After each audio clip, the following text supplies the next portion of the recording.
Hello everyone, welcome back to our channel Guide Hub. Today I will show you how to upload videos on TikTok from the gallery. For this, you have to first open your TikTok app and here you can see the homepage of the TikTok. Now tap on the plus icon at the bottom of the page on the navigation bar. Now here you can see the upload option right beside record button. Tap on the upload option. Since we are adding the videos, tap on videos and then choose the video you want to upload. Now here you can edit the video by adding text, stickers, effects, filters and also sound. After doing all that, tap on next button right beside your story. Now you can add your description and hashtag here on the description field.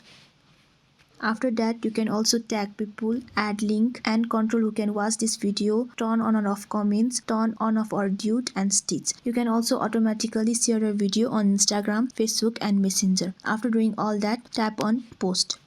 Here you can see your video is getting posted. Now go back to your profile by tapping on the profile icon on the bottom of the page.